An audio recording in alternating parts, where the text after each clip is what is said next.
한 송이 흰 백합화. 장성원 소설.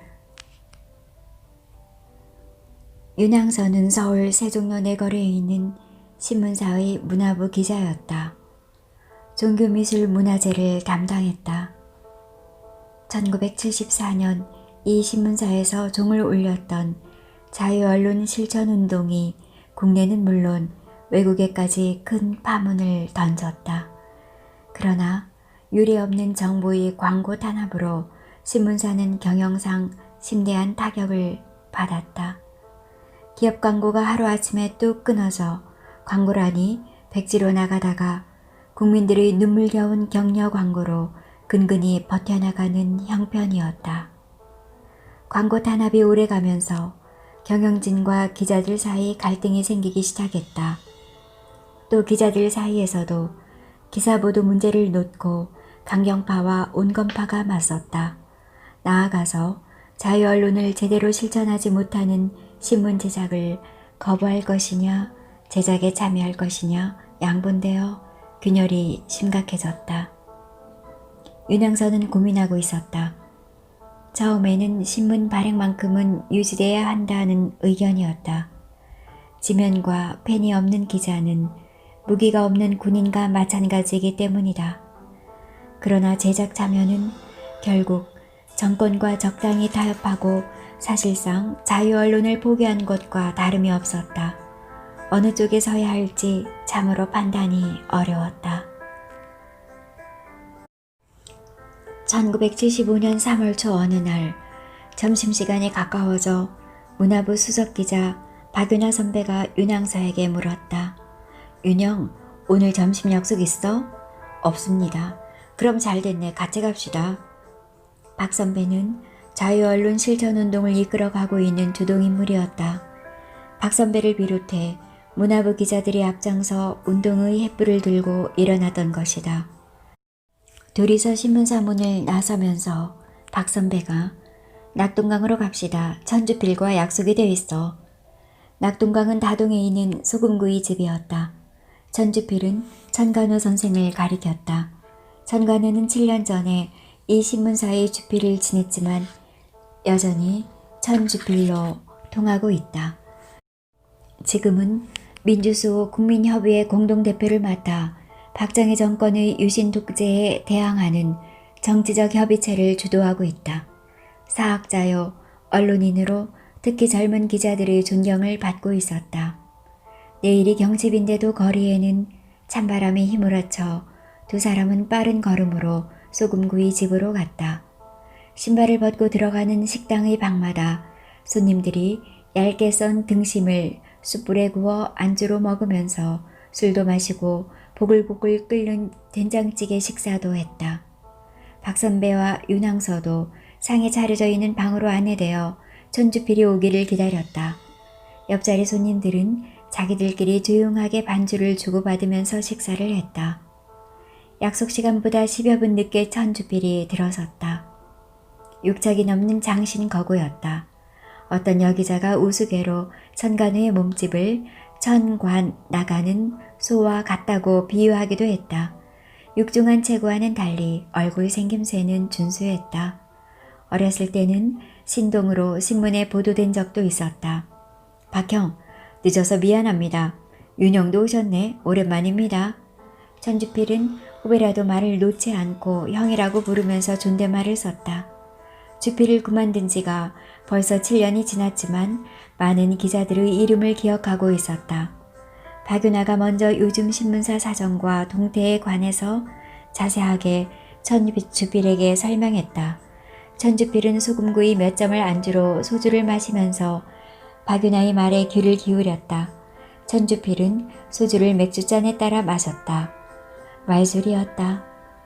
세 사람의 대화를 옆에서 듣고 있던 손님들이 서둘러 식사를 마치고 천주필을 힐끔힐끔 쳐다보면서 자리에서 일어섰다. 옆자리 손님들이 모두 나간 것을 확인한 천주필이 말문을 열었다. 박형, 고생 많이 하고 있습니다. 후배들이 정말 장하고 자랑스럽습니다. 박정희 유신 정권은 머지않아 망하고 말 것입니다. 절대 권력은 절대적으로 무너지게 돼 있습니다. 시간 문제입니다. 국부라고 추앙받던 이승만의 절대 권력도 이기붕 일가의 경무대 집단 자살로 끝나지 않았습니까? 천주필은 몇 가지 신뢰를 들면서 서슬이 시퍼렇던 권력도 결국 한편의 비극으로 막을 내리게 예정돼 있다고 예언자처럼 열변을 이어나갔다. 평소에 돈이 높지 않았던 천주필의 말은 이날은 힘이 있었다.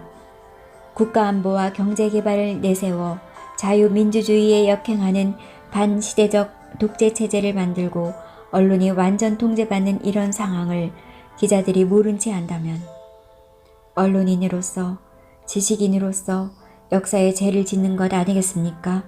그런 점에서 여러분들은 당당합니다.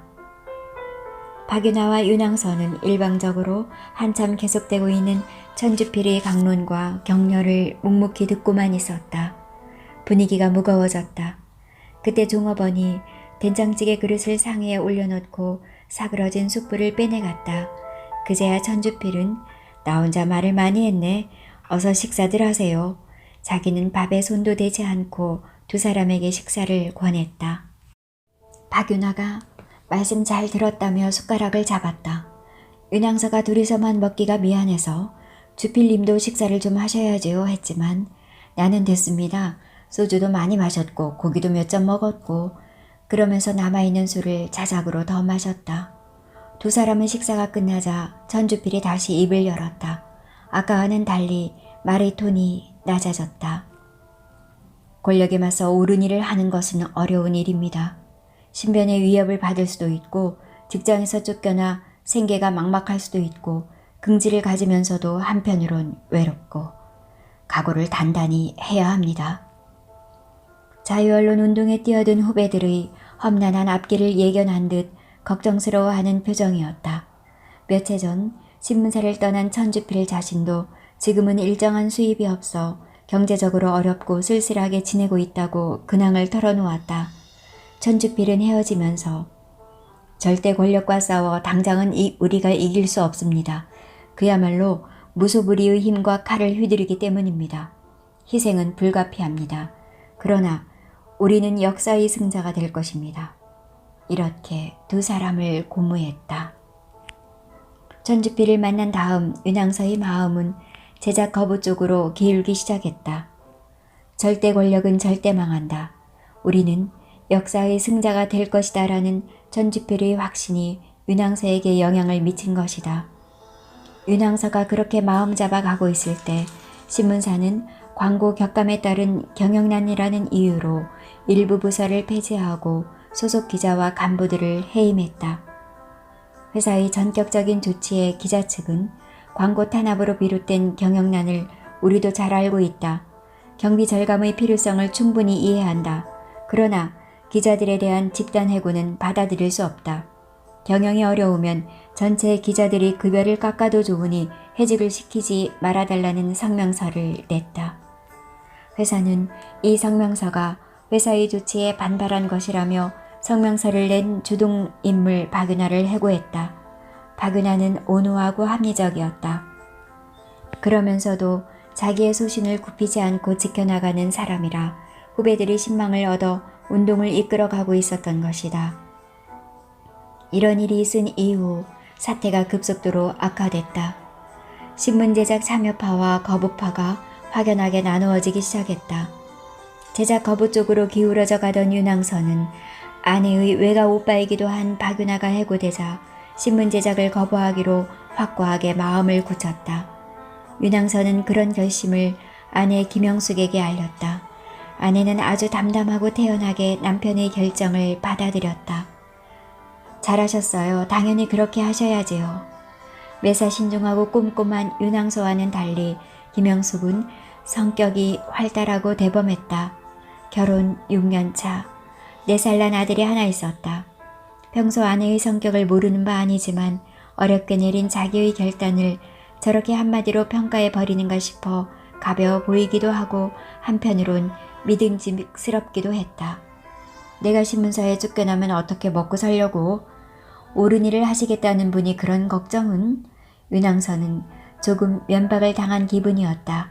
그런 걱정은 하지 마세요. 아무려면 우리 세 식구 입에 풀칠이야 못하겠어요. 내가 행상에 나서든지 음악학원을 차려 피아노를 가르치든지. 아내는 이미 무슨 대책을 세워놓은 사람처럼 자신 있게 대꾸했다. 그렇지 않아도 아내는 얼마 전부터 이제 아이도 컸으니 음악학원을 차리고 싶다는 계획을 말해왔다.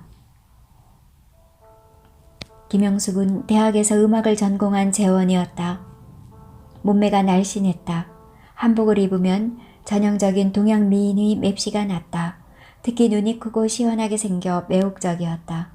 얼굴에는 항상 미소를 띠어 온화하면서도 지성미가 풍겼다. 김영숙과 박윤아는 사촌적이었다. 박윤아의 당고모가 김영숙의 어머니다. 두 사람의 고향은 전주. 박윤아와 김영숙의 집안 모두 천석군이라고 불렸던 부자들이었다. 김영숙의 아버지는 원래 전북 부안 출신으로 일제 때 서울 전문학교를 졸업한 인텔이었다. 그러나 사회주의자로 유명한 집안형의 영향을 받아 조선 공산당원, 남노당원으로 활동하다가 전주 형무소에 수감 중 6.25가 터지자마자 처형됐다. 김영숙이 6살 때였다. 김영숙은 외동딸이었다. 전주 부근 4군데 처형 현장을 돌아다닌 끝에 가까스로 아버지의 시신을 찾아낸 어머니가 어린 딸을 끌어안고 목 놓아 울던 모습이 지금도 김영숙의 내리에 살아있다. 김영숙은 절망의 절벽에 서 있는 어머니를 붙잡아 준 유일한 끈이었다. 어머니는 내가 없었으면 나도 내 아버지 뒤를 따라갔을 것이라고 말하곤 했다. 어머니는 얼마 되지 않은 남편의 유산을 정리하고 친정의 도움을 받아 완산동에 방 3개짜리 집 한 채를 장만했다. 하숙생을 두어 생계를 꾸려나갈 요량이었다. 그러나 그것도 뜻대로 되지 않고 방 하나가 비어 있었다. 어머니는 그 방에 여수에서 올라와 전주에서 행상을 하는 건어물 보따리 장소 아줌마들을 잠재워주곤 했다. 이를 고맙게 여긴 아줌마들이 팔다 남은 멸치와 미역을 사례로 조금씩 내놓았다. 시장 건어물상에서 파는 것보다 맛이 있었다. 유통과정을 거치지 않고 바로 산지에서 올라왔기 때문이다. 이에 자간한 어머니가 딸이 초등학교 5학년 때 집 가까이 있는 남문시장의 한쪽 구석 4평 가게에서 건어물 장사를 시작했다. 부지런히 전주와 여수를 오가면서 장사에 열중했다. 그것은 생계를 위한 것이었지만 남편을 잃은 깊은 상처를 치유하는 것이기도 했다. 어머니 가게는 돈을 잘 벌었다. 그 덕분에 김영숙은 무난하게 대학까지 마칠 수 있었다. 어머니가 역경을 이겨내는 과정을 보면서 자란 때문인지 김영숙은 겉으로 부드러워 보였으나 마음이 단단하고 굳센 여자였다. 50대 중반인 어머니는 지금도 도소매를 겸할 정도로 꾸준히 가게를 키워 이웃 사람들의 부러움을 살 만큼 됐다.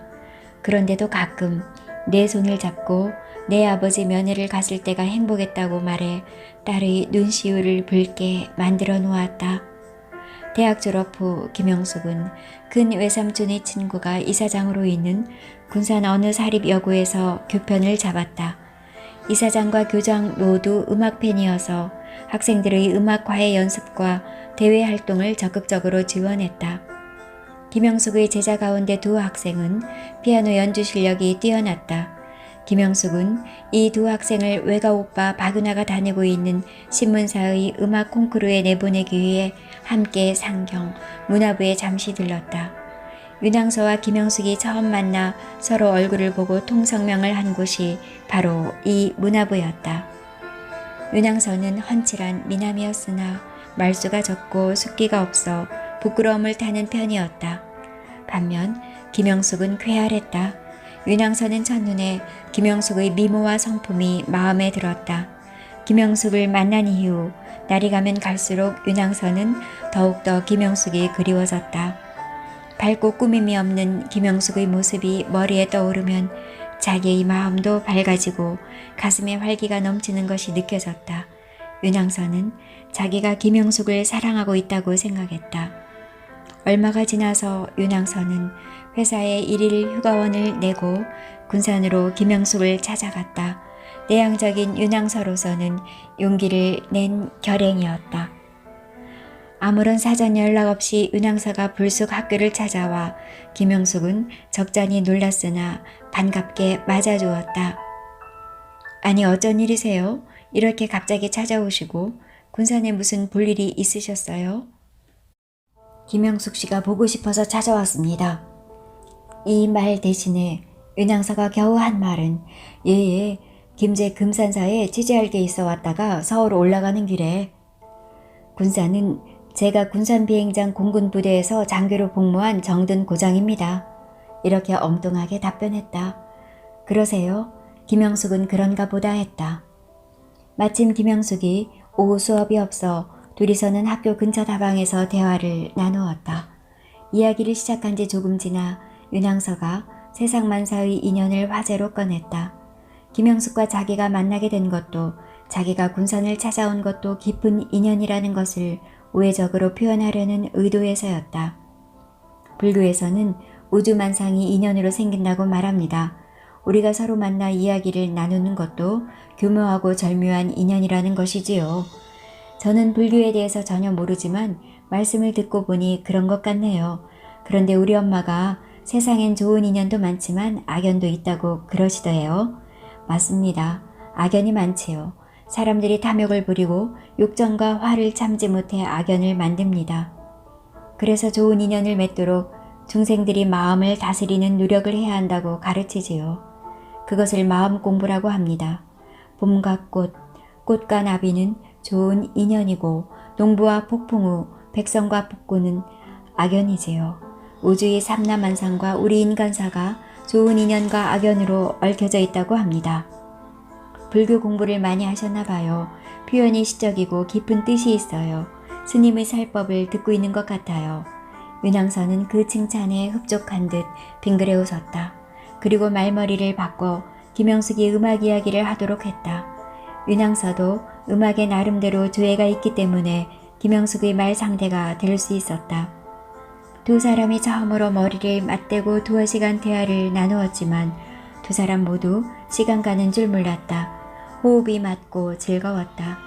윤항서가 저녁 식사를 대접하고 장항선 마지막 열차로 상경하기 위해 군산 장학 도강선을 탈 때는 김영숙이 도선장까지 바래다주는 친근함을 보였다. 서울로 올라오는 길 내내 윤항서는 뜻을 이룬 듯 흐뭇했다. 차창 밖으로 떠오른 달과 구름 사이로 김영숙의 웃는 얼굴이 계속 비춰졌다. 윤항서는 김영숙도 호감을 가지고 있다고 생각하고 사랑을 고백하는 편지를 보냈다. 그러나 상당 시일이 지났는데도 답장이 오질 않았다. 2번째 편지를 보냈지만 역시 회신이 없었다. 사실 그 무렵 김영숙에게는 혼담이 들어와 있었다. 학교 이사장이 자기 누님의 아들을 소개한 것이다. 군산에서 유명 양조장을 경영하는 부잣집 아들이었다. 김영숙의 어머니도 이 사실을 알고 있었고 좋다고 반절은 승낙한 상태였다. 그러나 김영숙은 이 혼처가 싫어졌다. 남자를 3차례 만나보았지만 딱 질색이었다. 대화를 하면 친구들과 어울려 술 마시고 놀러다닌 이야기, 자기 집에 돈이 많다는 이야기를 혼자 떠들어대는 것이었다. 천박해 보였다. 그때 윤항서가 군산을 찾아왔고 편지를 보내기 시작한 것이다.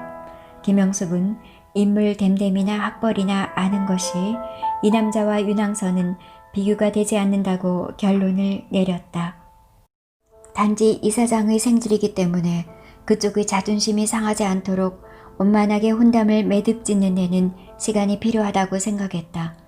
윤항서에게 답장을 보내는 것은 혼담을 정리한 후에 할 심산이었다. 윤항서는 계속 열애의 연설을 보냈다.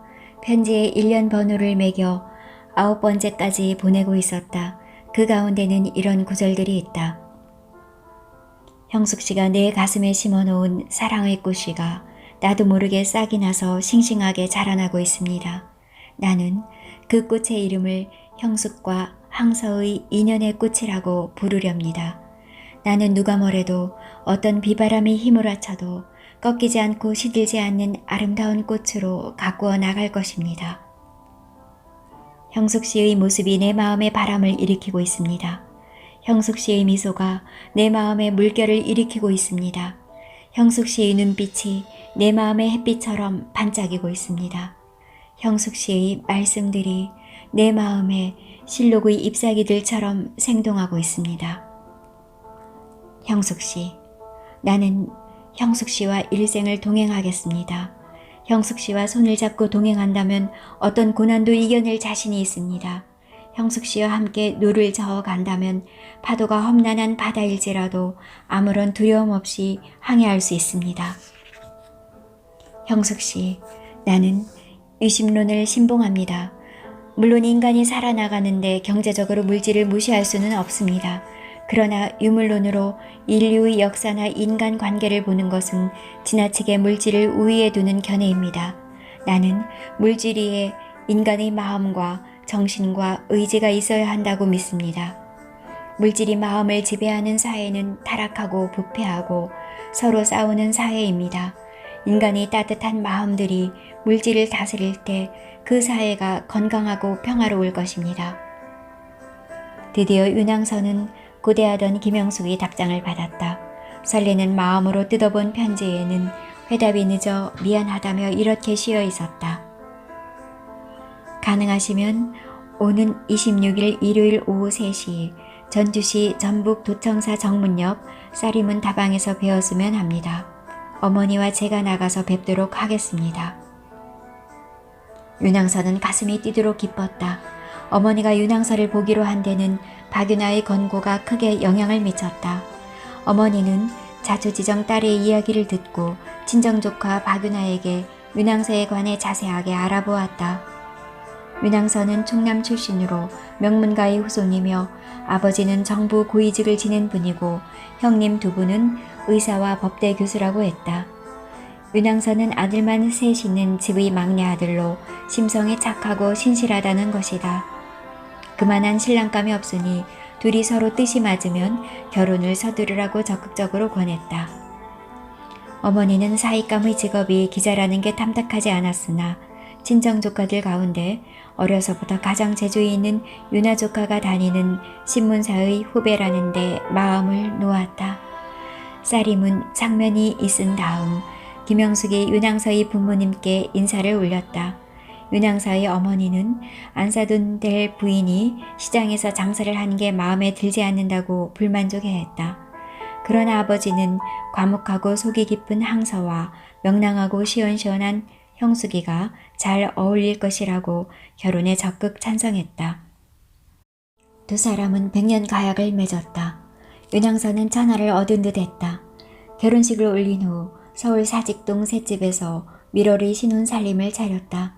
신문사 월급으로 넉넉하지 않게 살아갔지만 스위트홈을 꾸려나갔다. 아들도 얻었고 윤왕서는 미문 기자로 이름을 날리기 시작했다. 김영숙은 남편의 글재주가 자랑스러웠다. 남편의 기사를 읽고 스크랩하는 시간이 즐거웠다. 여가 시간을 활용해 인근 교회에 나가 초중고 유아반의 음악 지도를 했다. 남편은 종교미술문화재 담당 기자답게 여러 종교에 관해 박식했고 종교에 대한 편견이 전혀 없었다. 부부간에도 어떤 종교를 믿든 상관치 않았다. 다만 유일신에 너무 집착하지 말라고 충고했다. 김영숙은 아들을 데리고 교회에 갈 때 그래도 내 손을 잡고 형무소에 있는 내 아버지 면회 갔을 때가 행복했다고 말하던 어머니의 얼굴이 떠오르곤 했다. 마음이 아프면서 그렇게 말하던 어머니의 심정을 이제 더욱 깊이 있게 이해할 수 있었다. 단란하고 평온했던 김영숙의 가정에도 박정희 정권이 유신헌법 논란을 금지하고 기자들이 이에 맞서 자유언론 실천을 선언하면서 풍파가 밀려왔다. 이 운동이 기세를 올리자 정부는 기업 광고 해약을 막고 조종했고 신문사는 경영난과 제작 거부를 이유로 기자들을 집단 해고하기에 이른 것이다. 정권은 직접 손을 대지 않고 우회적으로 제작 거부 기자들을 한꺼번에 몰아내는 성과를 거두었다. 고도의 술책이었다. 이 같은 공작은 정부에 협력하고 이 신문사를 음해하려던 다른 언론사 사장의 계략으로 추진됐다는 설이 나돌았다. 천직으로 알고 신문방송 제작에 정열을 바쳤던 100여 명 기자와 PD, 아나운서들은 이렇게 펜과 마이크를 빼앗기고 말았다. 이제 그들은 거리에서 언론 자유를 외롭게 외쳐야 했다. 사회자유언론수호투쟁위원회를 결성, 계속 싸워나가기로 했다. 박윤아가 투의를 주도하고 윤항서도 물론 투의에 참여했다. 거리에 나가 지나가는 시민들을 상대로 반유신 유인물을 열심히 나누어 주기도 했으나 어쩐지 광야의 목소리처럼 메아리가 없었다. 그런데도 중앙정보부와 경찰 등 기관들은 걸핏하면 이들을 연행하고 구류하거나 구속했다. 조직 와해 작전을 편 것이다. 이런 순환 속에서 먹고 살기 위해 옷가게를 차리는 사람, 쌀장사를 하는 사람들이 하나둘씩 생겨났다. 생계를 위해 흩어질 수밖에 없었다. 바둑 잡지에서 편집 일을 하다가 기관이 잡지사에 압력을 넣어 쫓겨난 사람도 있었다. 윤항서와 김영숙은 감시를 받으면서 동네에 음악학원을 개설했다. 학원은 어렵사리 대나갔다. 기자들이 집단 해직된 지 어느덧 1년여가 지났다. 뒤이는 회원들끼리 점조직으로 연락해 광릉 수목원에서 봄철 야유회를 갖기로 했다. 흩어진 회원들이 한자리에 모여 우의를 나누고 결속을 다지자는 취지였다. 윤항서와 김영숙도 만사를 제치고 나갔다. 대의를 위해 굽히지 않고 자기들이 해야 할 일을 하고 있다는 자부심 때문인지 나온 사람들의 표정은 밝고 당당해 보였다. 남편들 대신 어려운 살림을 떠맡고 있는 부인들끼리도 반가워하고 서로를 위로했다. 5월 하순의 광릉숲은 실록의 궁전이었다. 숲속에서 뿜어져 나오는 신선한 전기가 가슴의 압박감을 시원하게 씻어내 주었다. 울창한 나뭇잎들 위에 내리비쳐 반짝이는 맑고 찬란한 햇살은 삶의 환희를 느끼게 하고 희망이 샘솟도록 만들었다. 행사는 투이 종무일을 맡고 있는 하종선의 사회로 진행됐다. 1년 반 전 10월 24일 편집국에서 전체 기자가 모여 자유언론 실천 선언을 했을 때 우렁찬 목소리로 성명서를 낭독했던 사람이다. 투이 결성 이후에도 운동에 앞장서고 있는 열흘 남아였다. 윤항서의 4년 후배로 원만하고 꾸준 일도 마다하지 않아 종무일을 스스로 맡아 하고 있다. 박윤아, 윤항서, 하종선은 특히 가까이 지내는 선후배였다.